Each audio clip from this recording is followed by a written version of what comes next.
Have you ever wondered what lurks inside abandoned asylums? The dark, the decay, the secrets that refuse to stay buried. I thought it was just another exploration until I stepped inside. What I saw, it still haunts me. And trust me, you don't want to be here alone. I had always been obsessed with urban exploration, decaying buildings, forgotten tunnels, places where time had stopped. That's how I found myself standing in front of the Holloway Asylum, an abandoned mental hospital on the outskirts of town. It had been closed for over 50 years, and the stories surrounding it were enough to keep most people away. But I wasn't most people. With my flashlight and camera in hand, I pushed through the rusted gate. The air was thick with the scent of mold and decay. The entrance doors had been ripped from their hinges, leaving a gaping mouth of darkness. I stepped inside. The floor was littered with broken glass and scattered papers. Faded patient records crunched under my boots. Graffiti covered the peeling walls, some of it childish, some of it unsettling. Don't listen to them. They know you're here. A distant sound made me freeze. It wasn't the wind. It was a whisper. I turned sharply, shining my flashlight down the empty hall.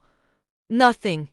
Just rows of open doorways leading into rooms where patients had once been locked away. I took a deep breath and pressed forward. On the second floor, I found the patient rooms. Most were empty except for rusted bed frames and rotting mattresses. But one door at the end of the hall was closed. Unlike the others, it looked untouched. No graffiti, no dust-covered floor leading inside. I reached for the handle. The second my fingers touched it, something pounded on the door from the other side. I stumbled backward, my breath hitching. The sound came again, but this time it wasn't just pounding. It was scratching. Slow, deliberate, like fingernails dragging across wood. My instincts screamed at me to run, but my curiosity kept me rooted in place. The door creaked open, revealing a pitch-black room. Then I saw them. A pair of eyes, wide and unblinking, stared at me from the darkness. They weren't human. They were too large, too hollow, too hungry. The whisper came again, but now it was right next to my ear. You shouldn't have come. The door slammed shut on its own, and suddenly the hallway was different. The paint on the walls was fresh. The lights flickered overhead. The hospital wasn't abandoned anymore. I turned to run,